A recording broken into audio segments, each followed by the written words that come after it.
ายกและสมาชิกอบตมีบัตร2ใบที่คุณจะต้องการใบแรกการเลือกนายกที่เข้าตาใบ2การเลือกสมาชิกเข้ามาสภาปัญหาบ้านเก่าเลือกคนพัฒนาไม่ใช่เลือกเพราะใครประธานเงินตรา8 โมงเช้าถึง 5 โมงเย็นเลยเลือกตั้งดูได้ในอาสมาบวชอย่าลืมบัตรประชาชนเป็นให้พร้อมไปใช้สิทธิ์ของเรามารวมหัวใจสร้างประเทศไทยด้วยมือของเราเลือกคนที่รักเลือกคนที่ใช่ประชาธิปไตยอยู่ในมือของเรามารวมหัวใจสร้างประเทศไทยด้วยมือของเราเลือกคนที่รักเลือกคนที่ใช่ประชาธิปไตยอยู่ในมือของเรา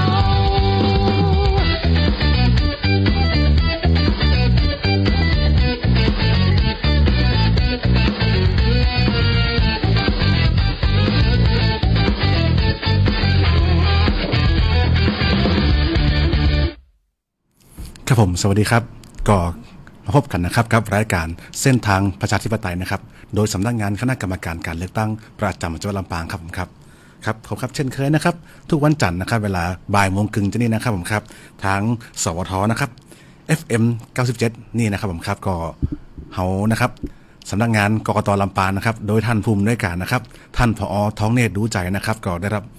มอบหมายนะครับเพื่อผมนะครับวันนี้ได้มาดำเนินรายการในวันนี้นะครับกับรายการเส้นทางประชาธิปไตยนะครับเช่นเคยนะครับสาระความรู้ดีๆเกี่ยวกับการเลือกตั้งนะครับที่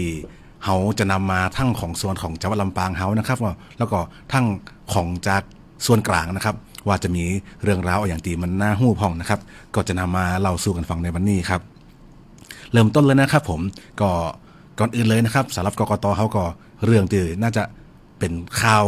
ฮอตที่สุดนะครับในเวลานี้ก็คงจะเป็นเรื่องของการยุบสภานะครับผมก็จะจัดให้มีการเลือกตั้งสมาชิกสภาผู้แทนราษฎรขึ้นมาใหม่นะครับซึ่งตอนนี้ยังอยู่ในระหว่างพิจารณานะครับก็มีข่าวอย่างไรบ้างนะครับเดี๋ยวตอนท้ายทำมาเราสู่กันฟังนะครับแต่นะครับก่อนอื่นสำคัญกว่านั่นเลยนะครับผมครับตอนนี้สำคัญกว่าเพราะอะไรอย่างครับเพราะมันด่วนกว่ามันเป็นเรื่องที่ใกล้ตัวกว่าก็คือเรื่องของการเลือกตั้งอบต.บ้านเฮานะครับผมครับก็อย่างที่ทราบเนาะเฮากำหนดนะครับจะมีการเลือกตั้งนะครับอบต.นะครับหรือว่าสมาชิกสภาองค์การบริหารส่วนท้องถิ่นแล้วก็นายกองค์การบริหารส่วนท้องถิ่นของลำปางเฮานะครับทั้งหมด57แห่งนะครับในวันที่11 มกราคม 2569นี้นะครับใกล้จะถึงแล้วนะครับรอบที่แล้วเป็นการเลือกตั้งเทศบาลตานี่เป็นตาของอบต.พ่องนะครับไผ่นะครับที่มีทะเบียนบ้านนะเป็นผู้มีสิทธิ์ในอบต.ของลำปางเฮาตึง57 ปีนี่ก็เตรียมตัวนะครับผมครับในการเลือกตั้งเนาะก่อนอื่นเลยนะครับอย่างที่ทราบกันนะครับว่าอบต.ใกล้มาแล้วนะครับเขามาย่ำกันแหมกรรมนะครับว่าไผ่พ่องนะครับที่จะเป็นผู้มีสิทธิ์พ่องนะครับผู้มีสิทธิ์เลือกตั้งนะครับก็คือ1นะครับอันดับแรกเลย18 ปีนะครับบริบูรณ์นับถึงวันเลือกตั้งต่อมานะครับง่ายๆเลย2ก็คือต้องมีชื่อนะครับในทะเบียนบ้านในตำบลท่านนะครับไม่น้อยกว่า1 ปีนะครับเนาะต้องดูให้ดีนะครับว่าตัวเขาเข้าค่ายก็ย้ายมาจากที่ไหนก็ครบ1 ปีหรือยังนะครับเนาะจำเหมือนกับสสเนาะอันนั้นทว่ากันที่หลังเดี๋ยวจะสับสนนะครับอย่าลืมนะครับอันดับแรกเนาะ18 ปีบริบูรณ์อันที่2นะครับมีชื่อในทะเบียนบ้านนะครับมาแล้วนะครับไม่น้อยกว่า1 ปีติดต่อกันนะครับเนาะลองเช็คให้ดีก่อนนะครับแล้วก็ต้องห่วงนะครับเพราะมันจะมีนอกจากประกาศต่างๆแล้วมันจะมีไปรษณีย์นะครับติดตั้งสำนักงานกกต.เฮานะครับส่งไปให้ทุกครัวเรือนทุกหมู่บ้านทุกหลังคาเลยนะครับว่า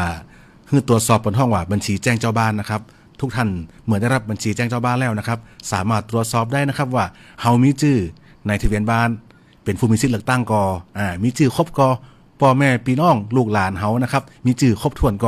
ชื่อไผตกหล่นนะครับเนาะหรือมีชื่อไผเกินขึ้นมาอันนี้ต้องไปแจ้งนะครับเนาะชื่อขาดไปแจ้งเพิ่มนะครับชื่อเกินไปแจ้งออกนะครับอย่าลืมอย่าปล่อยให้มีชื่อผีนะครับเข้ามาสวมสิทธิ์ในทะเบียนบ้านเฮานะครับผมครับประกาศนะครับนอกจากจะมีนะครับหนังสือแจ้งเจ้าบ้านจะส่งไปยังจ้าบ่เกิน26 ธันวาคมนี้นะครับแล้วก็ท่านสามารถแจ้งนะครับเนาะแจ้งเพิ่มชื่อถอนชื่อนะครับยังจ้าบ่เกิน10 วันนะครับเนาะคือเอาง่าย ก่อนปีใหม่นี่ครับเนาะได้ฮู้เรื่องกันละแล้วก็ถ้ายิ่งวันปีใหม่พวกนี้นะครับวันเสาร์อาทิตย์นี้โดยปกติแล้วนะครับตั้งหน่วยงานราชการอำเภอต่างๆเนี่ยเป็นมักจะนะครับคือความร่วมมือคือความอนุเคราะห์นะครับในการเปิดทำการนะครับเมื่อเขาเข้าไปนอกจากไปตรวจสอบเพิ่มจื่อถอนจื่อแล้วบางคนบัตรประจำตัวประชาชนนะครับหายกะอย่างการนะครับซึ่งเป็นเอกสารในการแสดงตนในการเลือกตั้งมันก็จะทำให้เขาได้ตัวนะครับวันนั้นนะครับรวมถึงยังจ้านะครับวันเลือกตั้งนะครับจนถึงบัตรประชาชนนะครับเนาะเป็นอำเภอส่วนใหญ่ผมก็จะเปิดให้นะครับผมนะครับต่อมานะครับย่ำกันเสมอเลยนะครับผมอันดับแรกนะครับเอาของผู้มีสิทธิ์เลือกตั้งก่อนนะครับชาวบ้านหมู่เฮานะครับที่จะไปกากบาทนะครับอย่าลืมนะครับเนาะนอกจากตรวจสอบจื่อต่างๆตามหนังสือแจ้งชาวบ้านแล้วนะครับเฮายังมีแอปพลิเคชันนะครับมันชื่อสมาร์ทโหวตนะครับสามารถโหลดได้หมดเลยนะครับมือถือกูรุ่นนะครับนอนโหลดได้เลยสมาร์ทโหวตนะครับถึง Android ถึง iPhone นะครับโหลดได้หมดเลยนะสมาร์ทโหวตเอาไว้อย่างครับเอาไว้เช็คนะครับเช็คว่าตัวเฮาเนี่ยครับเนาะตรวจสอบว่าเฮามีจื่ออยู่ในหน่วยเลือกตั้งก่อ2หน่วยเลือกตั้งอยู่ไหนลำดับที่มาอย่างมีเหมือนหนังสือแจ้งชาวบ้านครบทุกอย่างเลยนะครับแถมมาปอครับยังสามารถแจ้งเหตุที่ไม่อาจไปใช้สิทธิ์เลือกตั้งได้แหมนะครับเหตุที่อาจไปใช้สิทธิ์เลือกตั้งคืออย่างครับวันเลือกตั้งนะครับถ้าท่านนะครับบ่สามารถไปใช้สิทธิ์เลือกตั้งได้นะครับอยู่วันที่11 มกราคมนี้หู้ลวงหน้ากระตามนะครับหรือว่าเหตุฉุกเฉินกระตามมันได้ไปเลือกตั้งนะครับถ้าท่านมาไปเลือกตั้งเลยนะครับมาได้ดำเนินการใดๆท่านจะถูกระงับสิทธิ์ทางการเมืองนะครับหลายประการนะครับหนึ่งในนั้นก็คือง่ายๆท่านไปเลือกตั้งท่านจะโดนระงับสิทธิ์ในการลงสมัครสามารถลงสมัครเองได้เลยนะครับสมาชิกสอบตนายกอบตเทศบาลสวนะครับสามารถลงได้เลยเป็นเวลา2 ปีเต็มนะครับอันนี้คือการถูกระงับสิทธิ์ทางการเมืองแต่ถ้าท่านแจ้งเหตุนะครับการแจ้งเหตุที่ไม่อาจไปใช้สิทธิเลือกตั้งได้นะครับก็สามารถแจ้งได้หลายช่องทางนะครับแจ้งตีนทะเบียนท้องถิ่นทั่วไปนะครับหรือในแอปสมาร์ทโหวตนี้ก็สามารถแจ้งได้นะครับผมครับเนาะอย่าลืมนะครับแจ้งช่วงไหนครับแจ้งก่อนถ้าหู้ก่อนแจ้งก่อนครับแจ้งก่อนวันเลือกตั้ง7 วันนะครับหรือหลังจากวันเลือกตั้งไปแล้วทำ7 วันก็แจ้งได้แจ้งตีนทะเบียนท้องถิ่นหรือแจ้งผ่านแอปสมาร์ทโหวตก็แจ้งได้นะครับผมครับเนาะครับผมต่อมาครับในส่วนของผู้สมัครพ่องนะครับผู้สมัครนะครับตอนนี้นะครับก็เป็นช่วงหาเสียงของผู้สมัครอบตนะครับผู้สมัครอบตทุกท่านนะครับการที่ท่านจะหาเสียงทุกช่องทางนะครับไม่ว่าจะเป็นหาเสียงโดยแจ้ค้นนะครับการหาเสียงโดยแจ้รถก็ดีนะครับหรือว่าการหาเสียงโดยช่องทางอิเล็กทรอนิกส์ต่างๆนะครับสิ่งที่ท่านจะต้องกระทำนะครับทุกอย่างก่อนจะหาเสียงทุกช่องทางท่านต้องมาแจ้งต่อกกตก่อนต้องมาแจ้งกับเฮาก่อนนะครับซึ่งมีแบบฟอร์มนะครับเป็นแบบฟอร์มแจ้งผู้ช่วยหาเสียงนะแบบฟอร์มพาหนะในการหาเสียงแล้วก็แบบฟอร์มช่องทางหาเสียงทางอิเล็กทรอนิกส์นะครับ3แบบฟอร์มนี้นะครับสามารถมาขอที่สำนักงานได้หรือถ้าเกิดว่าบัสะดวกเข้ามานะครับสามารถโหลดแบบฟอร์มได้หมดเลยถึงทางเว็บไซต์สำนักงานก็มีไว้นะครับทาง Facebook เขาก็แนบไปให้แล้วนะครับโหลดแบบฟอร์มมาพร้อมนะครับเอกสารที่จำเป็นนะครับคือมาอย่างครับขอใจรถก็คือเอกสารรถนะครับขอใจขนก็คือเอกสารขนขอใจซื้อก็คือเอกสารซื้อเอกสารขนคืออย่างครับทะเบียนขนก็คือบัตรประจำตัวประชาชนนะครับเนาะเอกสารรถคืออย่างครับคู่มือทะเบียนรถนะครับเอกสารซื้อคืออย่างครับท่านอยากใจซื้อไหนนะครับท่านเข้าไปหน้าโปรไฟล์มันเนาะโปรไฟล์ของตัวเขาใน Facebook กะ LINE กะ TikTok Instagram X ก็แล้วแต่นะครับเนาะเข้าแบบฟอร์มเข้าขออภัยครับเข้าหน้าโปรไฟล์ที่มีชื่อมีรูปเขาแคปหน้าจอครับถ่ายเอกสารมาแนบมาพ้องกันตัวนะครับเนาะอันนี้ก็อย่าลืมนะครับเป็นส่วนของที่ผู้หาเสียงจะต้องทำนะครับก็เดี๋ยวเราลองมาพักกันสักครู่หนึ่งนะครับเนาะเดี๋ยวกลับมากำกับรายการเส้นทางประชาธิปไตยครับผมครับพักกันสักครู่ครับผมครับเสียงกูเสียงของเฮาคนไทยเป็นศรัทธาหนึ่งเดียวของใจใจที่ฮักประชาธิปไตยร่วมกันเป็นพลังยิ่งใหญ่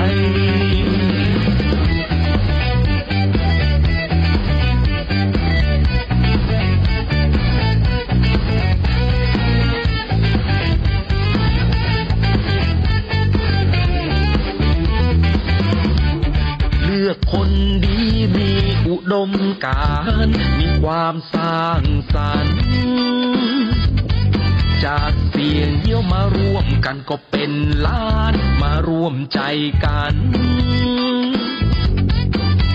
หลากสิกเฮาก็มีหลากเสียงกู้เสียงก็มีความสำคัญอาจจะคิดแตกต่างกันไปแต่เฮาก็เป็นคนไทยเหมือนกันมารวมหัวใจมาสร้างประเทศไทยกับมือของเฮาเลือกคนที่ฮักเลือกคนที่ใจประชาธิปไตยอยู่ในมือของเฮาจะอีกวันที่11 มกราต้องออกไปเลือกตั้งอบตเข้ามาสภามีตึงนายกและสมาชิกอบตมีบัตร2 ใบที่หมู่เขาจะต้องการแหละเลือกนายกที่เข้าตาใบ2 การเลือกสมาชิกเข้ามาสภาปัญหาบ้านเฮาเลือกคนพัฒนาบนจะเลือกว่าแผ่นบังคับหรือเพราะเงินตรา8 โมงเจ้าถึง5 โมงแรงเลือกตั้งพอได้ในสมาร์ทโฟนได้ลึงบัตรประชาชนเก็บพ่อไปจะพิษของห้ามารวมหัวใจมาสร้างประเทศไทยกับมือของเฮาเลือกคนที่ฮักเลือกคนที่ใจประชาธิปไตยอยู่ในมือของเฮามารวมหัวใจมาสร้างประเทศไทยกับมือของเฮาเลือกคนที่ฮักเลือกคนที่ใจประชาธิปไตยอยู่ในมือของเฮา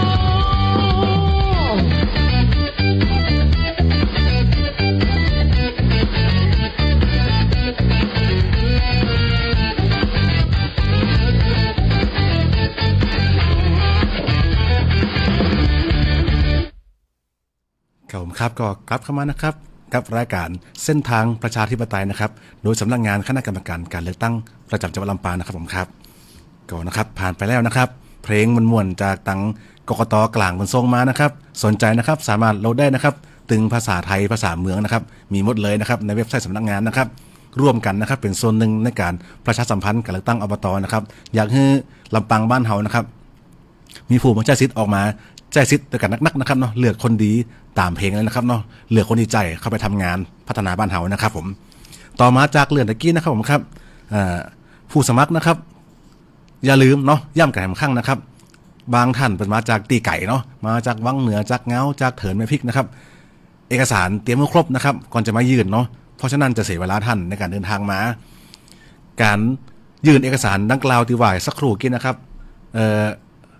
เปิ่นให้ยื่นโดยตนเองนะครับหากบ่สะดวกมายื่นโดยตนเองนี่สามารถมอบอำนาจมาได้นะครับแต่ว่าจำเป็นต้องติดอากรสแตมป์ถูกต้องนะครับผมก็หาที่ดีก็มาเองนะครับนอกหรือว่าอย่างที่บอกเนาะก็ถ้ามีข้อคัดข้องสงสัยอย่างกระโทรศัพท์เข้ามาได้เลยนะครับสำนักงานกกตเฮานะครับก็3โทรศัพท์เบื้องต้นก่อนนะครับอย่าลืมนะครับผมเหมือนเดิมครับง่ายๆผู้มีสิทธิ์ผู้สมัครนะครับยื่นค้นยื่นรถยื่นซื้อเดี๋ยวลืมเอกสารเนาะยื่นค้นผู้ช่วยหาเสียงนะครับเอกสารค้นคือบัตรประจำตัวประชาชนนะครับของผู้ช่วยหาเสียงของท่านนะครับเซ็นผู้ช่วยหาเสียงเซ็นสำเนาบัตรมาตัวไว้นะครับรถยื่นรถนะครับเอกสารรถนะครับคืออย่างครับสำเนาทะเบียนรถนะครับกันดิใจนะครับรถเฮาตัวเฮาเองรถเจ้ามารถแฮม้าก็แล้วแต่นะครับเอากูมือรถมาตัวนะครับซื้อนะครับก็แคปหน้าโปรไฟล์ซื้อทั้งนั้นมาตัวนะครับผมครับเนาะมาเนี่ยมาตัวมายื่นการยื่นเอกสารนะครับต้องยื่นแจ้งยื่นก่อนนะครับทุกครั้งนะครับก่อนจะทำกิจกรรมนั้นๆเนาะก่อนจะเอาคนมาช่วยหาเสียงก่อนแจ้งก่อนจะแจ้งรถก็มาแจ้งก่อนจะลงซื้อก็มาแจ้งก่อนนะครับอย่าลืมนะครับผมเนาะอันนี้ก็ฝากไว้ตัวนะครับต่อมาครับถึงผู้สมัครวกก็มาถึงผู้มีสิทธิทำกรรมนะครับก็ในวันเลือกตั้งเนาะก็อย่าลืมนะครับผมก็เป็นเรื่องของการแจ้งสิทธิ์ของเขาเอกสารประจำตัวเลยที่ต้องมีอย่าลืมนะครับบัตรประจำตัวประชาชนนะครับหมดอายุใช้ได้นะครับแค่เพียงบัตรเดียวเนาะบัตรประจำตัวประชาชนนะครับที่หมดอายุใช้ได้อยู่นะครับแต่อย่างแต่บัตรอื่นใช้ไม่ได้นะครับเนาะเชื่อว่าทุกท่านมีนะครับบัตรประจำตัวประชาชนนะครับอันนี้ก็เอามาใช้ได้เลยนะครับผมครับต่อมาที่เขาข้างไว้ตะกี้เนาะเรื่องไม่ของสำนักงานของตัวเป็นภารกิจหลักตัวของสำนักงานกกตนะครับเรื่องของการเลือกตั้งสสนะครับเนาะตีวางลงไปนะครับซึ่งจะต้องเลือกตั้งใหม่กันนะครับก็คร่าวๆนะครับแจ้งก่อนเลยครับเป็นแบบพิเศษเลยนะครับสำหรับแฟนสวทลำปางนะครับอันนี้เป็นเรื่องที่ห้องว่า ยังมาแน่นอนนะครับแต่ทำให้เราสู่กันฟังก่อนซึ่งประมาณการนะครับในการรับสมัครนะครับก็อาจจะเป็นปลายปีนี้เลยนะครับเนาะก็ท่านว่าที่ผู้สมัครทุกท่านก็เตรียมตัวนะครับเนาะรวมถึงวันเลือกตั้งก็น่าจะเป็นช่วงประมาณต้นกุมภาพันธ์นะครับเพราะว่าตามระเบียบของมันแล้วนะครับตามกฎหมายแล้วมีห่วงเวลาอยู่นะครับคืออย่างจ้าสุดนับจากวันนั้นตียุบสภาก็จะบังคับเกิน60วันนะครับต้องมีการเลือกตั้งเกิดขึ้นนะครับเนาะส่วนก็มาเราสู่กันฟังคำกล้ำนะครับในเรื่องของคุณสมบัติผู้สมัครสสพ่องนะครับก็มีสัญชาติไทยโดยการเกิดเนาะอายุต่ำกว่า25ปีนะครับนับถึงวันเลือกตั้งเนาะแล้วก็ต้องเป็นสมาชิกพรรคการเมืองนะครับปกติแล้วนะครับต้องเป็นสมาชิกพรรคนั่นมาน้อยกว่า90วันแต่ในกรณีนี้นะครับเป็นกรณียุบสภาก็จะต้องเป็นสมาชิกพรรคการเมืองนั่นติดต่อกันไม่น้อยกว่า30วันนะครับเนาะคือ1เดือนเองรวมถึงนะครับตัวท่านจะต้องมีนะครับชื่อในทะเบียนบ้านในจังหวัดนั่นๆน้อยกว่า1ปีนะครับหรือเนาะเคยเรียนอยู่เคยทำงานอยู่เคยรับราชการอยู่ติดต่อกัน5ปีก็ว่าไปนะครับซึ่งนี่เป็นคร่าวๆส่วนที่เหลือนะครับก็ต้องแจ้งผู้สมัครทุกท่านว่าเป็นหน้าที่ของผู้สมัครนะครับที่ต้องตรวจสอบตัวเองว่ามีคุณสมบัติหรือไม่นะครับเนาะอันนี้ก็เป็นเรื่องของที่เขาจะนำมาฝากกันเรื่องกับสสนะครับซึ่งตอนนี้ยังไม่มีประกาศเตือนนะครับถ้าประกาศคือมีการเลือกตั้งเมื่อใดร่างออกมาเมื่อใดก็จะนำมาแจ้งเผยแพร่กันแห่งกรรมนะครับเนาะครับสุดท้ายแล้วนะครับก่อนจากกันในวันนี้ครับก็อย่าลืมนะครับเนาะในภารกิจอื่นๆนะครับนอกจากภารกิจหลักในการเลือกตั้งแล้วนะครับภารกิจในการขอรับการสนับสนุนวิทยากรต่างๆเนาะในเรื่องของหลักสูตรพลเมืองดีหลักสูตรประชาธิปไตยต่างๆนะครับรวมถึงการนะครับขอรับการสนับสนุนเครื่องลงคะแนนนะครับตู้กดลงคะแนนของเรานั่นเองนะครับที่น้องๆนักเรียนนักศึกษาก็ขอไปใจนะครับอยู่เป็นประจำนะครับก็สามารถติดต่อขอเข้ามาใจได้นะครับเนาะกับสำนักงานกกต.ลำปางของเรานะครับยินดีบริการโดยมีค่าใช้จ่ายนะครับผมนี่เป็นนโยบายของท่านผู้อำนวยการนะครับท่านผอ.ทองเนตรดูใจเนาะที่เน้นการมีส่วนร่วมกับประชาชนปีนอกบ้านเฮานะครับโดยที่เฮาเต็มใจนะครับบริการไปไม่ว่าจะเป็นที่บอกไปสักครู่เนาะไม่ว่าจะเป็นการเป็นวิทยากรในหลักสูตรเกี่ยวกับประชาธิปไตยต่างๆเนาะหลักสูตรลูกเสืออาสานะครับเนาะรวมถึงการเอาน้ำเครื่องลงคะแนนเนาะไปให้น้องๆกดใจในการเลือกตั้งนะครับซึ่งเพื่อทำให้เป็นการรณรงค์เกี่ยวกับการเลือกตั้งเนาะประชาธิปไตยแล้วก็เอาไปให้น้องๆดูเป็นเพื่อความรวดเร็วในการเลือกตั้งตัวนะครับอันนี้ก็อย่างได้ก็ขอฝากไว้ตัวนะครับเนาะครับผมสุดท้ายนี้นะครับก็ต้องขอกราบขอบพระคุณนะครับตั้งสวทลำปางนะครับที่อนุเคราะห์นะครับพื้นที่ตรงนี้คือตั้งสำนักงานกกต.ลำปางของเขานะครับได้มาใช้พื้นที่ตรงนี้นะครับในการประชาสัมพันธ์ความรู้ต่างๆแล้วก็สิ่งที่ตั้งกกต.ลำปางอยากเผยแพร่วันนี้นะครับขอต้องขอกราบขอบพระคุณมากครับผมวันนี้นะครับผมในนามของสำนักงานคณะกรรมการการเลือกตั้งประจำจังหวัดลำปางนะครับรวมถึงในนามของผู้แทนของผู้อำนวยการสำนักงานคณะกรรมการการเลือกตั้งประจำจังหวัดลำปางก็ต้องขอกล่าวว่าขอบคุณครับแล้วก็สวัสดีครับ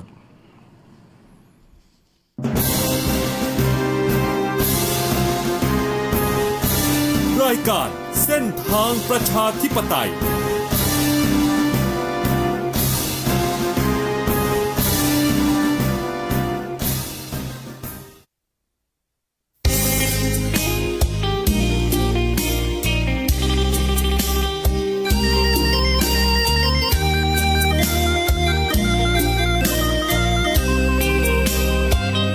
ส่งกำลังใจถึง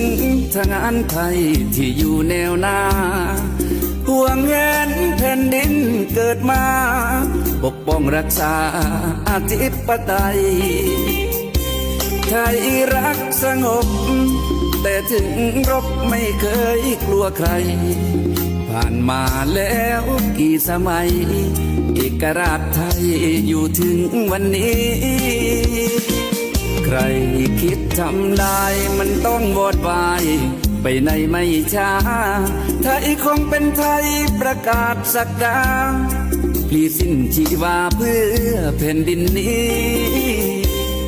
กระดูกกี่ท่อนรอยเชิงตะกอนเผามากี่ทีเพื่อลูกเพื่อหลานควานทองเล่มนี้ใครคิดไม่ดีมันต้องสิ้นไป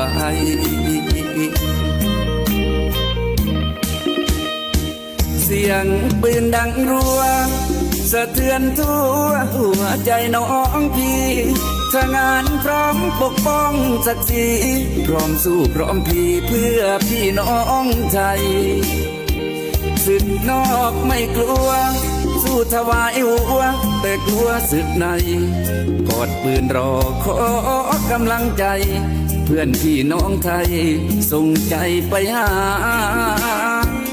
ประวัติศาสตร์ราวลึกเราเจอข้าศึกมาทุกสมัยไม่ว่าศึกนอกศึกในกดหัวคนไทยไม่ได้หรอกนะเลือดไทยรักชาติไม่เคยขี้คลาดเป็นทาสใครนาลูกก้มกราบพระสยามเทวาที่ราชรักษาคุ้มครองทหารไทย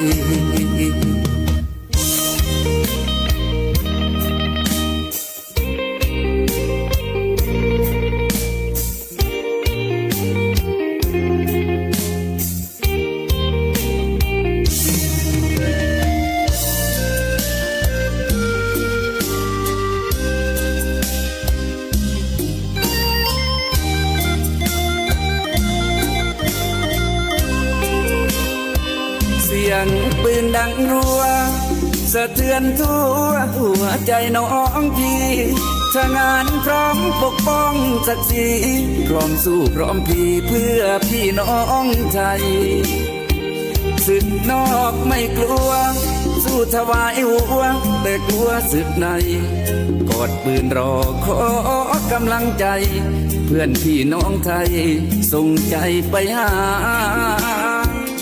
ประวัติศาสตร์ราวลึกเราเจอข้าศึกมาทุกสมัยไม่ว่าศึกนอกศึกในกดหัวคนไทยไม่ได้หรอกนะเลือดไทยรักชาติไม่เคยขี้คลาดเป็นทาสใครนาลูก